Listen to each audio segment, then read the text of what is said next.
importante especie biológica está en riesgo de desaparecer por la rápida y progresiva liquidación de sus condiciones naturales de vida. El hombre. ¡Ay!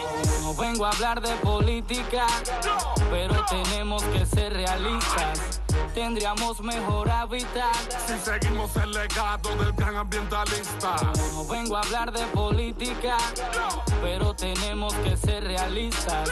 Tendríamos mejor hábitat si seguimos el legado del gran ambientalista. El hombre sus conocimientos ha de demostrar, no solo ser capaz de aprovechar. En resumidas cuentas hay que luchar. Podemos a diario prosperar, pero por el desarrollo no debemos abusar. Matemos el hambre, pero no al hombre. No abusemos más de madre tierra, buscando la riqueza con depredación. Si al final nos iremos pobres, y lo mal hecho no tiene perdón. Escucha mi texto, 20 años atrás ya lo dijo el maestro. Sea razonable con su vida moderna. Páguese la deuda ecológica, no la deuda externa. No vengo a hablar de política, pero tenemos que ser realistas. Tendríamos mejor hábitat si seguimos el legado del gran ambientalista. No vengo a hablar de política, pero tenemos que ser realistas. Tendríamos mejor hábitat si seguimos el legado del gran ambientalista. La solución no puede ser impedir el desarrollo a los que más lo necesitan. Lo real es que todo lo que contribuya hoy al subdesarrollo y la pobreza constituye una violación flagrante de la ecología. Tendremos mejor hábitat si seguimos el legado del gran ambientalista. ¡Al mayor! No vengo a hablar de política, pero tenemos que ser realistas. Tendríamos mejor hábitat si seguimos el legado del gran ambientalista. No vengo a hablar de política, pero tenemos que ser realistas. Tendríamos mejor hábitat si seguimos el legado del gran ambientalista. Aplíquese un orden internacional justo. Utilícese toda la ciencia necesaria para el desarrollo sostenible sin contaminación. Presidencia, Chico Fra, guardián de Melody, cubanos en la red, yeah, al gran ambientalista, una palalista. Homenaje al fundador de la Agencia Cubana de Rap.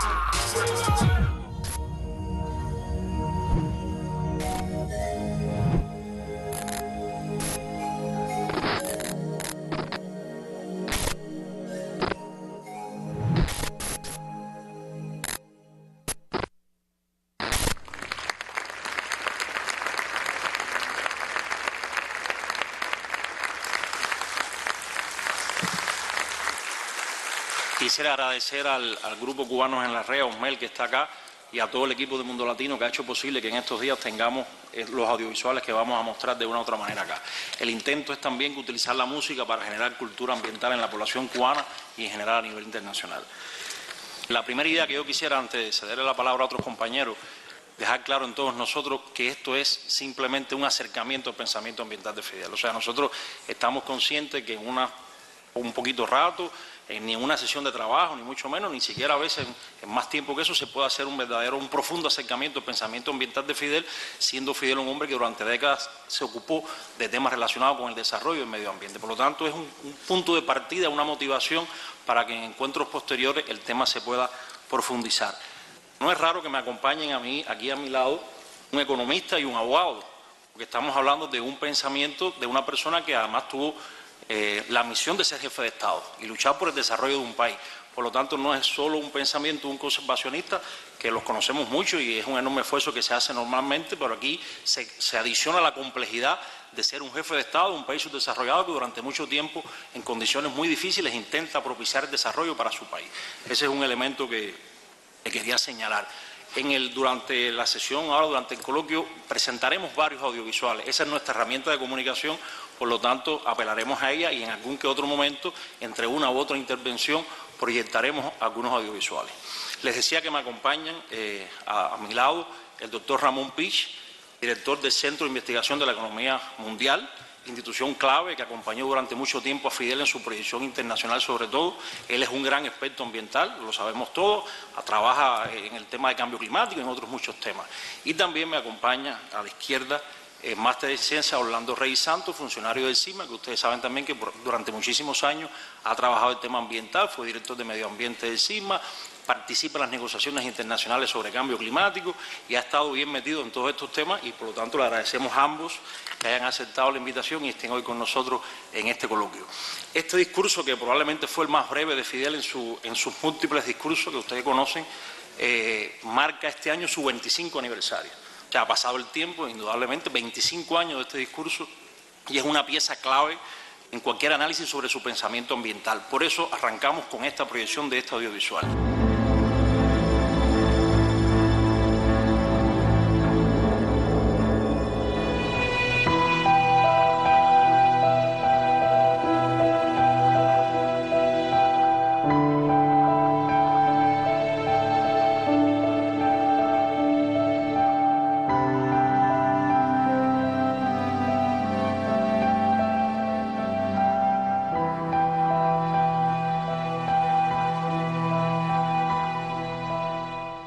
Una importante especie biológica está en riesgo de desaparecer por la rápida y progresiva liquidación de sus condiciones naturales de vida, el hombre.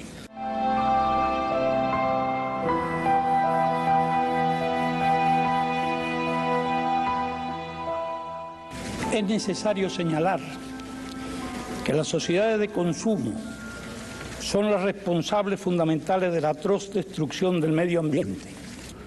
Han envenenado los mares y ríos, han contaminado el aire, han debilitado y perforado la capa de ozono, han saturado la atmósfera de gases que alteran las condiciones climáticas, con efectos catastróficos que ya empezamos a padecer. La presión poblacional y la pobreza conducen a esfuerzos desesperados para sobrevivir aún a costa de la naturaleza. No es posible culpar de esto a los países del tercer mundo. La solución no puede ser impedir el desarrollo a los que más lo necesitan. Lo real es que todo lo que contribuya hoy al subdesarrollo y la pobreza constituye una violación flagrante de la ecología.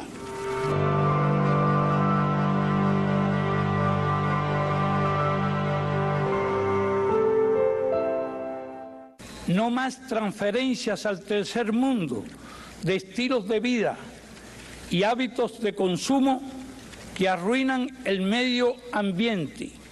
Hágase más racional la vida humana. Aplíquese un orden económico internacional justo. Utilícese toda la ciencia necesaria para el desarrollo sostenido sin contaminación. Páguese la deuda ecológica y no la deuda externa. Desaparezca el hambre y no el hombre.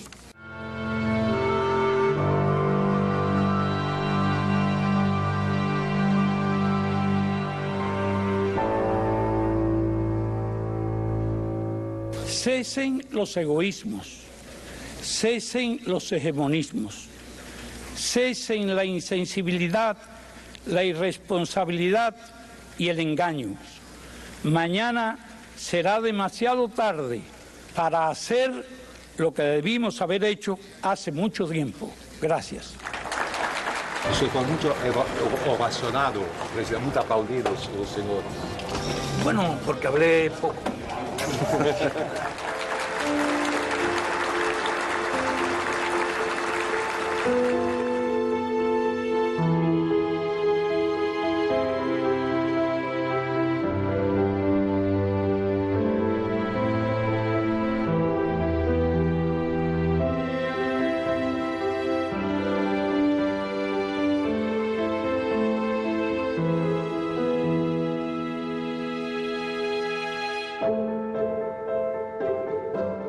Creo de Coto que por grave que sea el problema financiero, el problema del cambio climático es peor. cuando dije hay una especie que está en peligro de desaparecer, el hombre.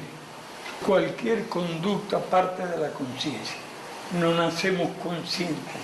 Yo pensaba que había más tiempo, que se disponían por lo menos 80, 100 años o más.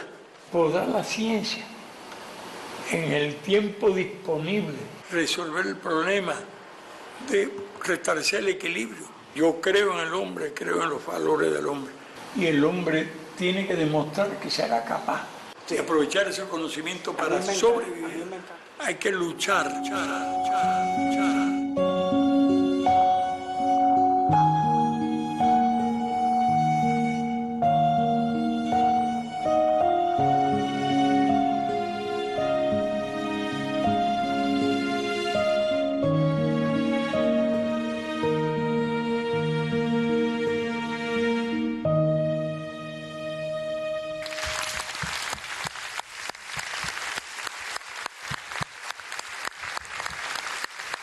Sin lugar a dudas que fue un momento cimero y muy importante destacar la responsabilidad histórica de los países desarrollados con el deterioro ambiental y con la pobreza del tercer mundo, todo lo referido también a la polarización creciente de la distribución de los ingresos y los recursos a escala internacional, el vínculo sobre su desarrollo, pobreza y deterioro ambiental, el requerimiento de soluciones justas y equitativas en el contexto de un nuevo orden económico internacional, de una profunda reestructuración de las relaciones económicas internacionales e incluso identificar fuentes de posibles recursos financieros para financiar una buena parte del avance del mundo por esa senda de un desarrollo que tuviera debidamente en cuenta los aspectos económicos, sociales y ambientales, y en más de una ocasión destacó que esos recursos podían salir efectivamente de los miles de millones de dólares que se utilizaban anualmente para gastos militares o que se utilizaran de manera improductiva para los destructivos gastos militares. Resulta difícil, prácticamente imposible, separar el pensamiento de Fidel sobre el medio ambiente del pensamiento y de sus ideas acerca del desarrollo.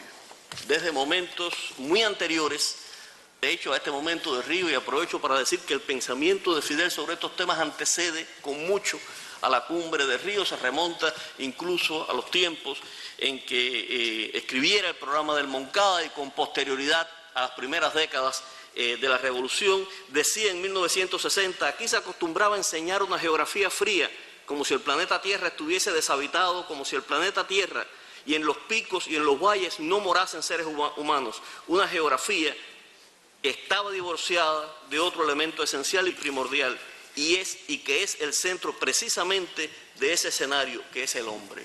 Hubo también importantes antecedentes a este momento cumbre que fue la conferencia de Río, como por ejemplo todo lo referido con anterioridad a ese discurso, a estos problemas en el contexto de la campaña que liderara Cuba en los años 80, en la década de 1980, en particular a mediados de esa década, en relación con el no pago de la deuda externa en las condiciones vigentes en aquel momento. Y bueno, ahí hacía alusión, entre otros temas, al saqueo creciente, histórico también. Este es otro tema que está muy presente hoy día todavía en las negociaciones internacionales, tampoco aceptado por algunos, sobre todo los países más industrializados, que en todas y cada una de las negociaciones internacionales, no solo en relación con el cambio climático, sino en general sobre el medio ambiente y desarrollo, tratan de neutralizar este principio, tratan de restarle perfil en los textos negociados internacionalmente los principios de las responsabilidades comunes pero diferenciadas como expresión de este reconocimiento de la responsabilidad histórica de los países más desarrollados. Asimismo, su libro, La crisis económica y social del mundo, donde el Centro de Investigaciones de la Economía Mundial y otras instituciones cubanas participaron, que fuera presentado en 1983 en la cumbre del movimiento de países no alineados, se destacaron varios de estos temas, en particular en los capítulos referidos a agricultura y alimentación, donde se llamó la atención acerca, ya en aquel momento, de los crecientes problemas de erosión. Estoy hablando del año 1983, problemas de erosión, desertificación, deforestación, y otro capítulo relacionado con la llamada crisis energética, que recogía los principales impactos para el tercer mundo, en particular los países importadores de energía, de los altos precios del petróleo vigentes entre mediados de la década de 1970 y principios de la década de 1980. Es decir, que es un pensamiento muy anterior, repito, a esta cumbre de Río. Y con posterioridad a Río, el comandante en jefe participó con estos mensajes integradores, llamando la atención acerca de todos estos temas que reseñaba anteriormente, en múltiples reuniones internacionales que tanto a nivel de Naciones Unidas como en otros espacios internacionales se llevaron a cabo en esos años, como fueron, por ejemplo, las conferencias sobre desarrollo social en Dinamarca en 1995, sobre asentamientos humanos en Estambul en 1996, sobre alimentación en Roma en 1996, el aniversario de la Organización Mundial de la Salud en Ginebra en 1998 y la 12ª cumbre del Movimiento de Países No Alineados en Durban, Sudáfrica, en 1998. Especial preocupación mostró siempre el comandante en jefe sobre la situación de los pequeños estados insulares en desarrollo, dado a su alto grado de vulnerabilidad, y también hizo mucho énfasis en la necesidad de educar a las futuras generaciones en relación a estos retos y en relación a la necesidad de considerar de manera articulada todos estos temas en relación con el deterioro ambiental y el desarrollo de manera, repito, muy vinculado. Lo dejaría aquí en esta fase porque vamos a tener otros momentos para discutir, pero bueno, quisiera sobre todo destacar estos temas. Muchas gracias.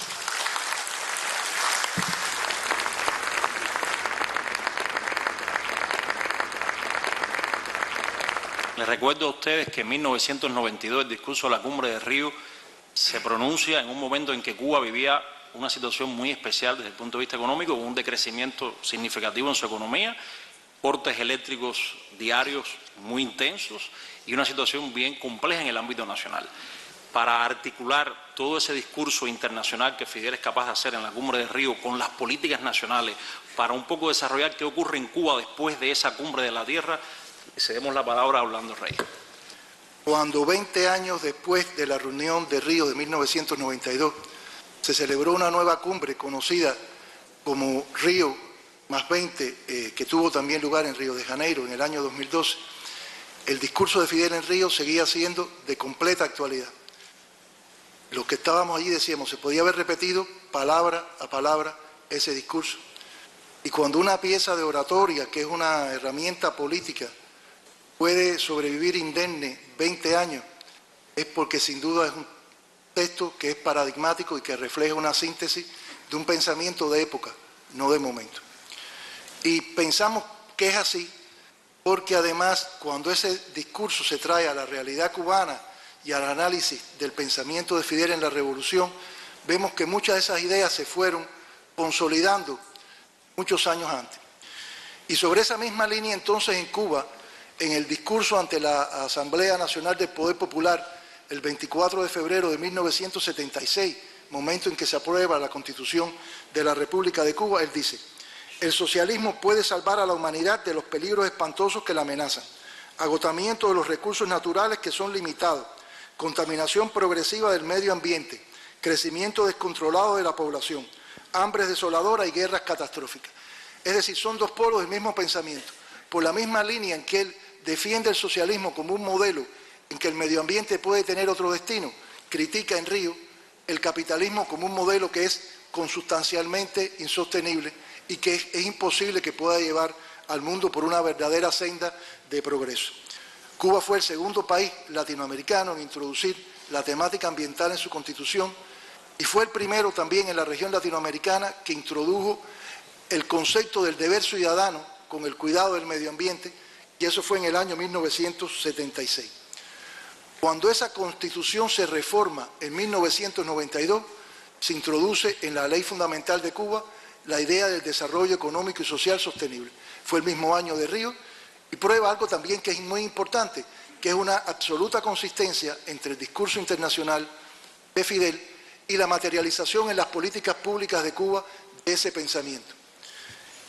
Es importante también notar, y conecta con algo que Omelio refería, que en 1994 se crea el Ministerio de Ciencia, Tecnología y Medio Ambiente. A la distancia de 23 años de la creación del ministerio, tal vez no puede apreciarse lo que significó en ese momento, pero en esos años, los años de Río, los años de la Constitución que trae a su seno el concepto del desarrollo económico y social sostenible, son los años del llamado periodo especial en Cuba, son años de una gran crisis económica, son años difíciles para la revolución cubana. Y muchos de los que están acá, que conocen esto por sus propias realidades, saben que en estas coyunturas económicas tan complejas es muy poco probable que la agenda ambiental prospere, precisamente porque es muy difícil buscar una manera de equilibrar las necesidades perentorias del desarrollo con estas necesidades ambientales. Y en medio de esa coyuntura tan compleja se crea, bajo las indicaciones de Fidel, el Ministerio de Ciencia, Tecnología y Medio Ambiente. Y otro factor a destacar de este ministerio es que es, como su nombre indica, de Ciencia, Tecnología y Medio Ambiente, porque el pensamiento de Fidel sobre la temática ambiental siempre estuvo basada en el sustento de la ciencia. Y si se recorre, que ahora no pudiéramos hacerlo porque no alcanzaría el tiempo, la década del 60, del 70, del 80, son años de continuo fortalecimiento del pensamiento científico cubano, de las instituciones científicas de Cuba y del personal científico de nuestro país, en un país que, conforme al pensamiento de Fidel, se aspira a que sea de hombres de ciencia. No es casual entonces que ya en 1991 Cuba produjera su primer informe sobre el cambio climático. Esto es un tema que, como se decía, en Río es que empieza a tomar esa presión política. Sin embargo, ya nacionalmente la ciencia cubana había logrado encaminar estos primeros estudios sobre el cambio climático. Y esta combinación de un ministerio que se crea para unar la ciencia, la tecnología y el medio ambiente en coyunturas económicas muy complejas es también, sin duda, un fruto del pensamiento de Fidel. Gracias, Orlando. Hay solo una anécdota que les quiero comentar que supimos recientemente. Un realizador francés acompañaba a Cousteau en la Cumbre de la Tierra. Esto es poco conocido. Fidel fue muy respetuoso de las normas de esa cumbre, o sea, su discurso fue de 5 minutos y tanto, el máximo, según Naciones Unidas, era de 7 minutos. Sin embargo, en la foto presidencial, donde estaban todos los presidentes de la Cumbre de Río, paró a los fotógrafos, levantó las manos y subió a Cousteau, que estaba ahí en la cumbre, y lo acercó, y entonces fue que dijo a los fotógrafos que tomaran la foto. O sea, fue una cosa de su originalidad, de su forma de ser tan espontánea. Para irnos un poquitico ahora hacia el pasado y ver los orígenes de todo este pensamiento, nosotros les proponemos un nuevo audiovisual.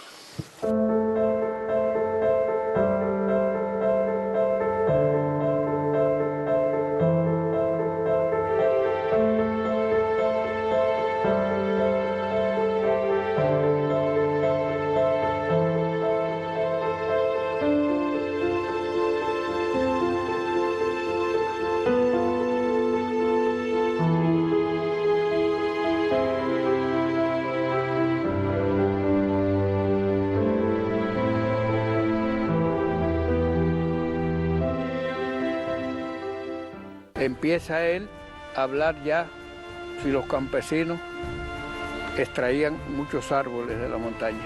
En vez de cortar, sembraran árboles. Cómo conservar la montaña, la Sierra Maestra, que era la segunda madre nuestra.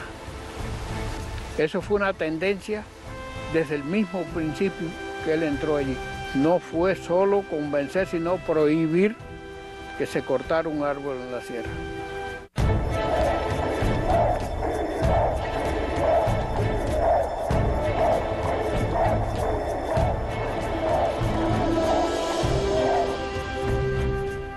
La revolución declara un estatus sobre los recursos naturales que los revierte de manos extranjeras y la pone en manos de los cubanos, promueve un amplio proceso de educación que entonces permite al hombre entender mejor qué son los recursos naturales, cuál es su utilidad, qué es la naturaleza que le rodea, y por otra parte abre la puerta a la ciencia y eso entonces va creando como un escenario más favorable. Es la revolución con la ley de reforma agraria la que se complementa realmente para poder declarar un parque nacional como es el Sierra Maestra, un parque nacional como es el Escambray, y de ahí se van derivando un montón de áreas protegidas que tienen una significación muy importante.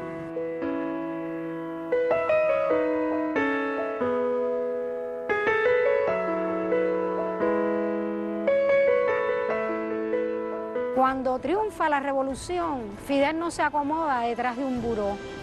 Fidel recorre la isla entera. Sin ver, sin estar, sin caminar, sin subir montaña, sin ver todo esto y sin palparlo tal y como es muy difícil entonces hacer política. Ese es el magisterio de Fidel. Empieza a tratar de cambiar la vida de las personas más olvidadas del país.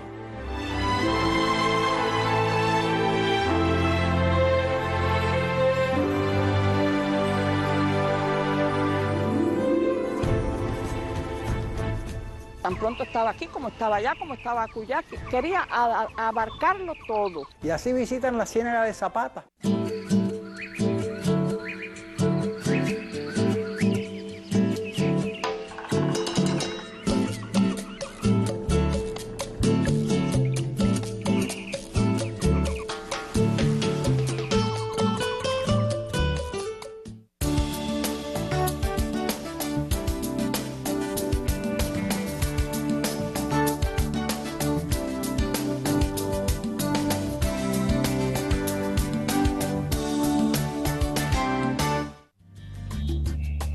Y se toman las decisiones de que en la Laguna del Tesoro crear un lugar turístico con las estatuas que hizo Rita Longa.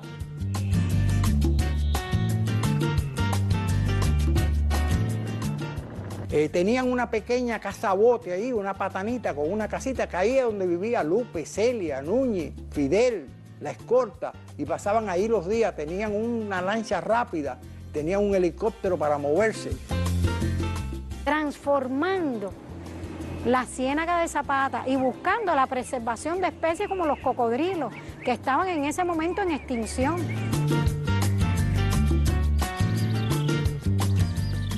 Todo el desarrollo que después se hizo posteriormente también en Playa Girón, en Playa Larga.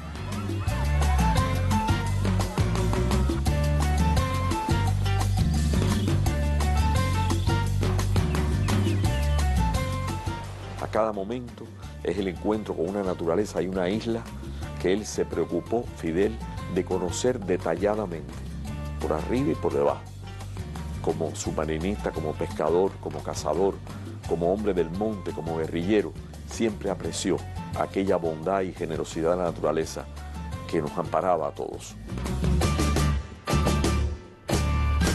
Ya en abril del 59 se están haciendo aportes económicos para la reforestación forestal de Cuba. Fidel tenía una claridad muy grande, que era muy importante, la reforestación forestal.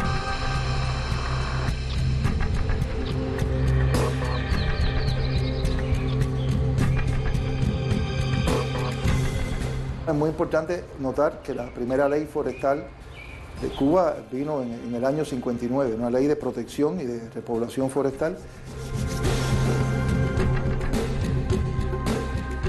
El ejército rebelde es el que se hace cargo en la primera etapa de este trabajo, de conservar la montaña, de sembrar árboles donde quiera. Y esa ley ya declaraba 9 parques nacionales. Pero esa declaración de soberanía ya crea una relación distinta de los cubanos con sus recursos naturales.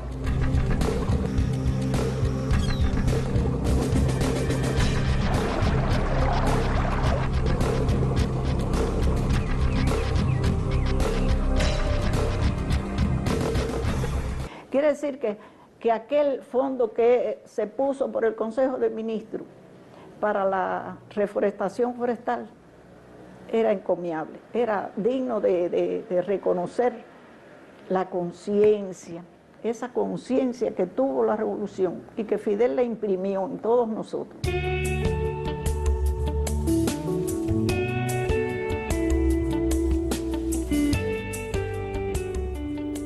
Guanacavive, por ejemplo, donde nosotros estamos, tiene una riqueza.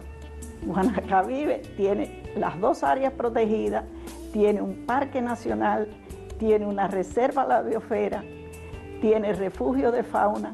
Diciembre del año 68, que tuve la oportunidad de ir allá con el compañero Fidel, y te puedo empezar a decir que una de las cosas que me impresionó es cuando andando por aquellos trillos porque allí Diente Perro no había camino, no había medios para poner los vehículos a andar. A veces la velocidad mayor fueron 10 kilómetros en una hora en un lugar y después andando, bueno, hasta que llegamos al Cabo.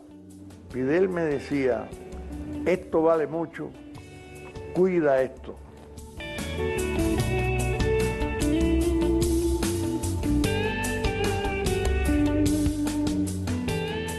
En el año 81, Fidel nos nombró a Camacho y a mí padrinos para la protección de las costas y los fondos marinos. Y nunca olvido aquellas palabras, aunque yo no le pregunté la razón de por qué me lo decía, tenía que deducirlo. El amor a la naturaleza, el amor a aquella naturaleza tan hermosa que estábamos contemplando a través de nuestra marcha. Esto vale mucho. Cuiden esto. Nosotros lo primero es proteger esa naturaleza, porque el día que esa naturaleza se destruya o se transforme, dejará de ser interesante. Ya a nadie le interesará ir a un lugar, por ejemplo, como Guanacabibe.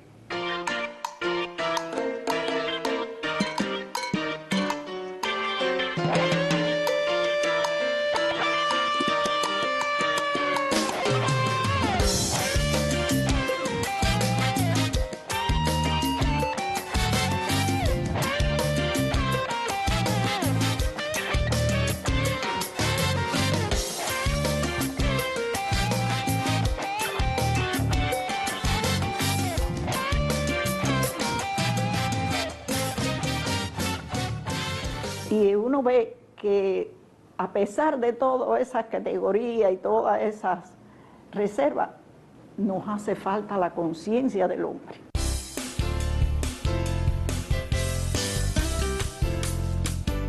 Este proyecto surge a raíz del año 1968, una idea del compañero Manny Cienfuegos Gorriarán, y a propuesta de nuestro querido e inolvidable comandante en jefe, le aceptó hacer este proyecto con el objetivo de mejorar las condiciones de vida de todos los que vivíamos en el campo. Se hicieron 1.370 kilómetros de terraza, se hicieron 170 caminos de montaña, que nosotros le llamamos caminos, kilómetros de caminos, para tener la accesibilidad a las terrazas, para poderlas trabajar. Y se hicieron 20 kilómetros de carretera, que unió la zona este con la oeste del territorio aquí de las terrazas. Esto es una montaña que al final se convirtió en terraza, en un terraceo. Y en esa terraza, que está libre, se sembraron los árboles. 7 millones de árboles para reforestar. De diferentes especies, caoba, cedro, pino, majagua, teca, todos los árboles. Porque la deforestación de la zona estaba depauperada por el propio uso de los campesinos para su subsistencia. Se comienzan a entregar la primera vivienda en el año 71, es decir, se entregaron las viviendas independientes, cambia la vida de todos los campesinos. ¿Por qué? Porque en este proyecto están todos los servicios de una ciudad.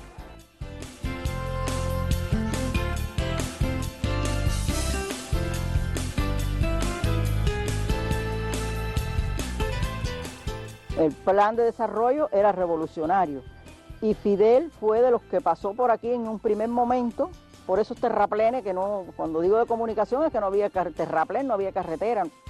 Fidel fue el que entró desde Callajabo y atravesó el proyecto y por ahí están las fotos de Fidel atascado en un jeep porque cuando aquello no había camino. El principal renglón económico de esta comunidad era forestal, en el café, la recogida y siembra de café, pero a partir del 90, pues en el mismo proyecto que el compañero Manny le presenta al comandante en jefe, le presenta también la construcción de un hotel dentro de la montaña. Fue que se empezó a pensar entonces en otra forma de sostenibilidad. Un desarrollo turístico unido a la naturaleza y es muy popular a nivel nacional e internacional. Aquí lo que se vende es puro. Nosotros tenemos que el 67% de los trabajadores de la comunidad trabajan en el turismo. De las utilidades del turismo se revierte 1% en toda la infraestructura de la comunidad. Porque todo está interrelacionado.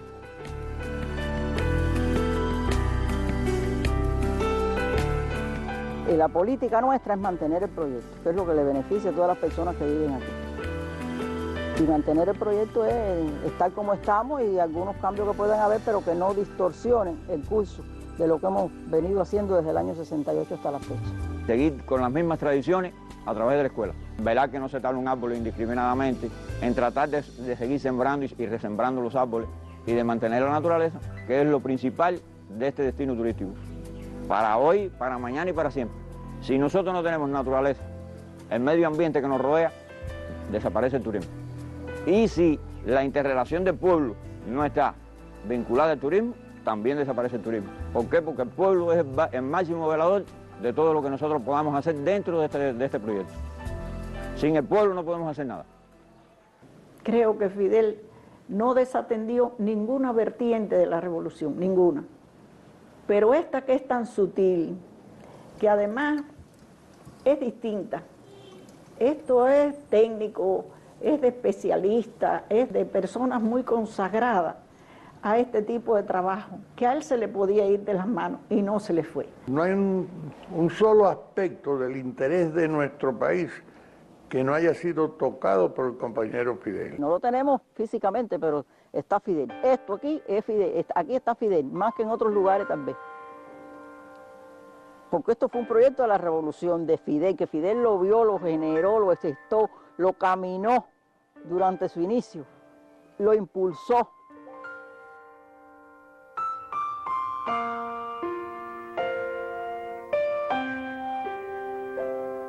Y detrás de Fidel, después ya vino Osmani con su equipamiento y sus preparativos para iniciar el proyecto. El reto es respetar, desarrollar, empujar la historia, como nos enseñó el padre de la patria, el gigante.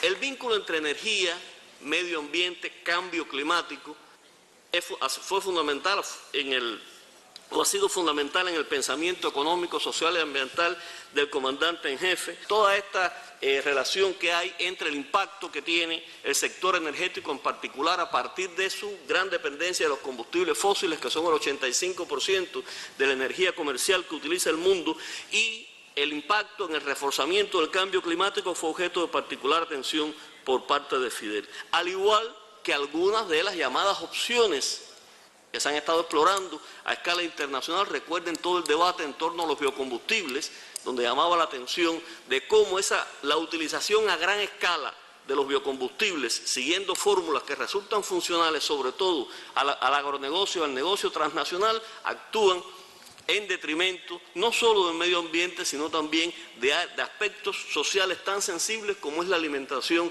toda vez que si tomamos estos combustibles de primera generación, todos sabemos, de los biocombustibles de primera generación, todos sabemos que están basados en la utilización de materias primas que al mismo tiempo son alimentos, y de hecho en aquellos momentos de mayor auge de los biocombustibles generaron grandes presiones al alza en los precios de los alimentos.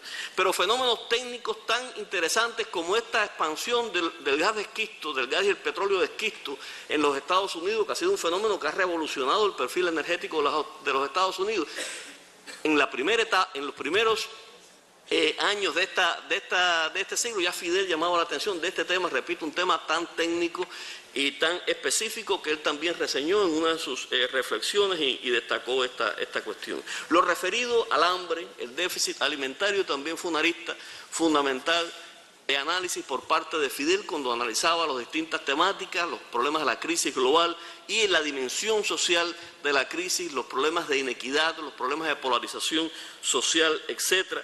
Y bueno, lo relacionaba, repito, a estos temas. De hecho, uno de los grandes méritos fue el reconocimiento de lo articulados que estaban todos estos temas, los temas de la pobreza, los temas de problemas sociales, los temas ambientales y también los temas económicos.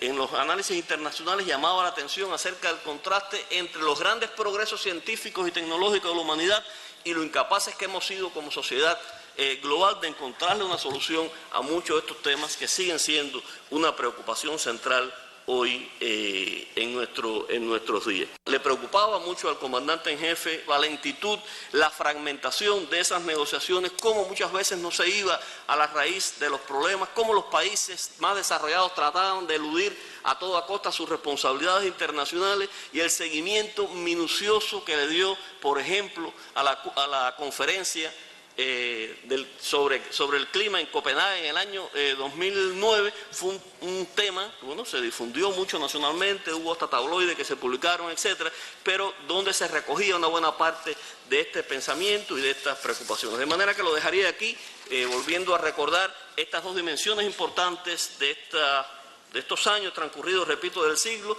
todos los análisis a escala internacional en relación con la dimensión ambiental y social de la crisis global y también de las tendencias globalizadoras que nos han acompañado en estos años. Muchas gracias. Gracias, Pich. Tratándose de un pensamiento ambiental y en esa concepción amplia del medio ambiente, hay una experiencia en Cuba y hay una voz que no debía estar ausente en un momento como este. Por eso es el audiovisual que a continuación le presentaremos.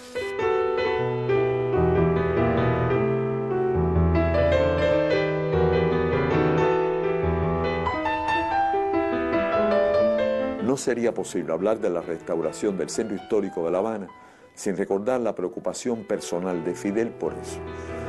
Fidel era un hombre de la cultura. Nadie puede discutirlo y recuerdo que en múltiples ocasiones trató el tema con intensidad. Recuerdo lo que ya es un lugar común, el famoso congreso de la UNIAC, en el cual señaló que lo primero que teníamos que salvar como coraza y alma invisible del país era su cultura.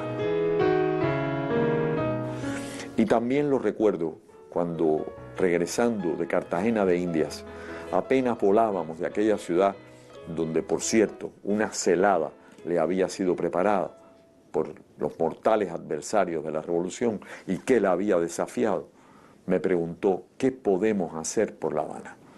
Y le dije, consolida el principio de autoridad, y así lo hizo. Y en la fachada del Palacio de los Capitanes Generales está escrito con letras de oro el decreto ley por el cual él definió una continuidad en el trabajo de investigación historiográfica, de restauración. Quiso hacer de La Habana Vieja un centro de estudio de la restauración y así lo logró, y así lo vio y así lo disfrutó. Así aprobó la creación de las escuelas taller, así aprobó la creación del Colegio Universitario San Jerónimo para estudiar lo que no se enseña en ninguna otra parte, palabras literales que pronunció aquel día. Así creó Habana Radio como una institución del patrimonio cultural que transmite hoy a la federación o al grupo que aúna a todas las ciudades del país, a las ciudades patrimoniales de Cuba. Así creó y amplió las facultades de la oficina del historiador, concediéndole no privilegios, sino concediéndoles autoridad. La autoridad que solamente emana como fuente de derecho de una revolución social como la nuestra. Fidel está omnipresente en mi vida personal, está omnipresente en su consejo y también en su señalamiento y en no pocas ocasiones también en sus regaños. Fidel fue para mí no un padre, fue un hermano mayor, alguien que sabía de verdad qué se podía hacer, que creyó firmemente que con nuestro clamor a la comunidad mundial no podríamos solamente ver la restauración que hoy disfrutan millones de cubanos y millones de personas de todas partes del mundo. Cuando yo veo lo que está pasando ahora, cuando veo los grandes cruceros como palomas blancas entrando en el bello puerto de La Habana, cuando veo todas esas transformaciones, cuando veo el Capitolio, el Gran Teatro, el Teatro Martí, obras que todas ellas sumarían reunidas más que ningún otro centro histórico en este continente, cuando pienso en eso, me acuerdo continuamente de su visión, de su mirada, de su afecto y de su continuo batallar porque se conservara como un privilegio de los cubanos esa espiritualidad suya convertida en piedras, en historia, en palabra y en sueño.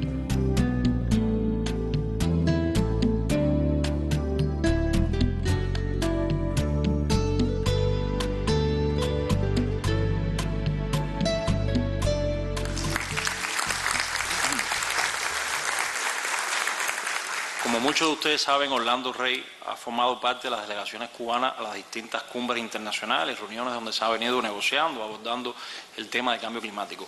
Un poco para conectar esas experiencias con las propias reflexiones de Fidel, con la preocupación de Fidel en todos estos últimos años, le doy la palabra a él. El tratar del pensamiento ambiental de Fidel hacia lo nacional, cuando tengamos la oportunidad de profundizar al respecto, es muy importante ponerlo en contexto, porque todas estas acciones en la década del 60, 70, 80, están produciéndose en un entorno mundial e incluso nacional que no tenía ese tipo de pensamiento. Son años del desarrollismo, años de predominio de la idea de un desarrollo a toda ultranza, por tanto, ni siquiera es parte de la plataforma habitual de pensamiento. Y es más común hablar de medio ambiente. En aquellos años tiene otra significación, de manera que también en el momento en que podamos profundizar hay que conceder incluso un valor mayor a partir del contexto histórico en que esto se produce. Ahora, sobre cambio climático. De estos análisis de los problemas ambientales que Fidel recorre en Río 92 y después en distintas conferencias que Ramón ha referido, él va destilando el tema del cambio climático como lo que él considera la amenaza principal de la humanidad. Y aquí también anticipó, ya esto es hoy algo que es cada vez más aceptado. Enfrentamos una miríada de problemas, pero va coincidiéndose en que el cambio climático parece ser la base de la mayor amenaza que hoy enfrenta la humanidad en términos de su sobrevivencia. Y esto es algo que Fidel también adelantó en su pensamiento. Por esa razón él siguió muy cuidadosamente todo el tiempo las negociaciones ambientales. Se refería Ramón a la reunión de Copenhague, y yo voy a terminar con este comentario sobre esa reunión. Él sabía que en la conferencia de cambio climático de Copenhague, Dinamarca, que iba a celebrarse en el 2009, debían tomarse decisiones muy importantes y que podían surgir nuevos acuerdos climáticos de importancia. Por tanto, al menos 2 años antes, desde que se decide organizar esa reunión, él comienza a pronunciarse sobre el tema.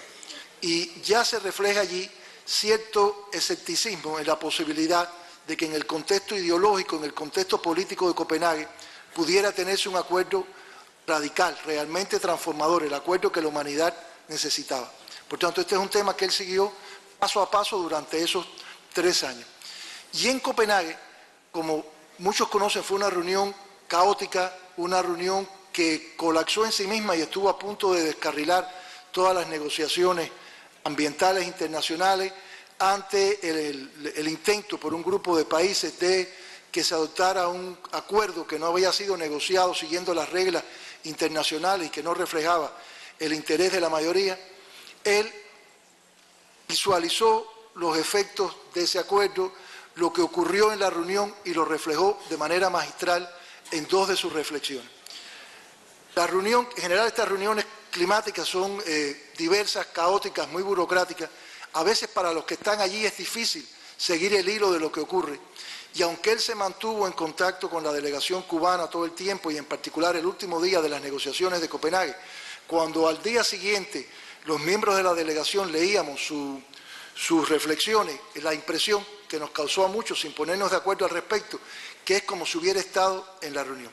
O sea, esa capacidad a tanta distancia, en un entorno tan complejo, tan confuso, lleno de informaciones contradictorias, de desgranar todo lo superficial de la reunión y captar su esencia, es también consistente con el espíritu de lo que él expresara en Río, y que sigue una línea ideológica, donde una vez más él identifica que el cambio climático no es el problema, el cambio climático es el efecto de un modelo de desarrollo, de unos patrones de consumo generados desde el modelo capitalista de la economía, que producen ese efecto y que además va a tener muchas dificultades por su propia naturaleza para remediarlo desde ese propio sistema económico. Y ese es el hilo conductor de ese pensamiento, y es también el hilo con el que él dio el pensamiento en Cuba acerca del cambio climático. Y no es en balde entonces que el programa actual de enfrentamiento al cambio climático, conocido como Tarea Vida, aprobado en fecha reciente, al que la ministra hizo referencia en su intervención, comience precisamente contextualizando su origen y su base en el pensamiento de Fidel. Gracias. Bueno, gracias Orlando, gracias Pich. Con la intervención de ellos nos acercamos al final. También aprovecho para agradecer la presencia de la ministra, su apoyo, también Marisa, presidenta de la Agencia de Medio Ambiente, Fernando, viceministro primero del CISMA. Volvemos a la música para cerrar este coloquio dedicado a Fidel. Quizás, probablemente por el músico cubano que más canciones le ha dedicado a Fidel a lo largo de mucho tiempo. Así que cedo la palabra al próximo audiovisual y con él cerramos.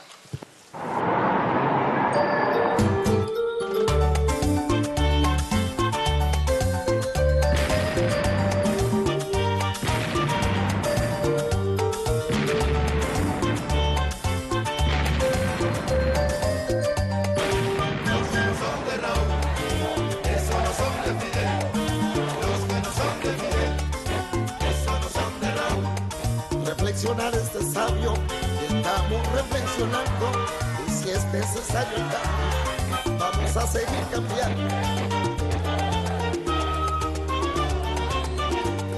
Aquí seguirán mandando los que tienen experiencia y suficiente conciencia de que hay que seguir luchando. Los que no son de Raúl, eso no son de Fidel.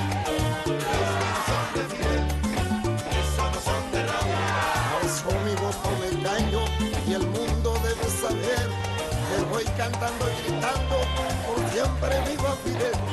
Le voy cantando y gritando, por siempre viva Fidel.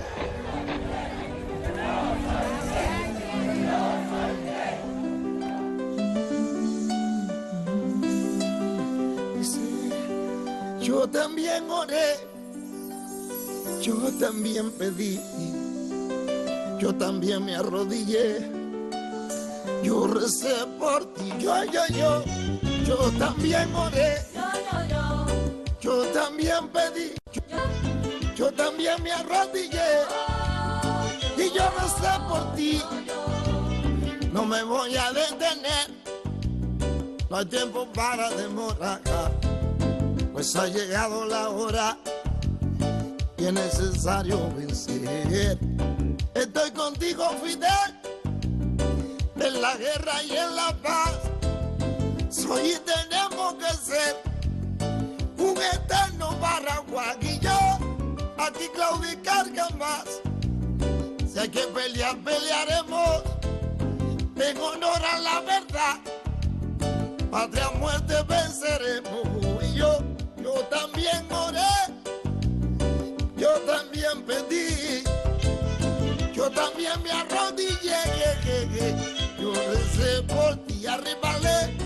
Yo también oré, yo también pedí, yo también me arrodillé, yo recé por ti. Yo tengo lo que tengo que tener, por eso es que me mantengo, porque me sé mantener. Sin correr voy adelante, no me paso de la raya.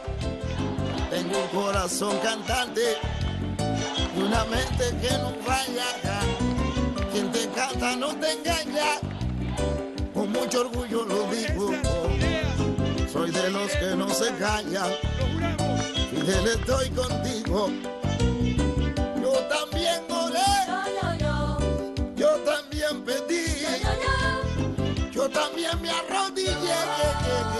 Yo recé por ti, arríbale. Yo también oré, yo también pedí, yo también me arrodillé. Yo recé por ti, arríbale.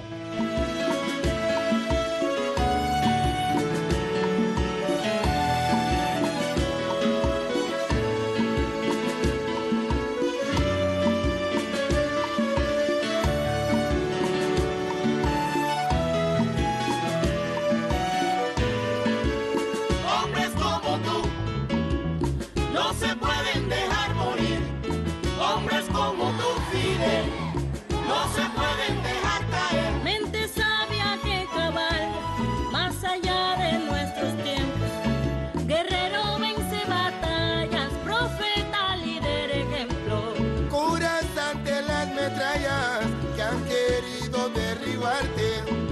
veces el pecho disparan, pero no pueden matarte.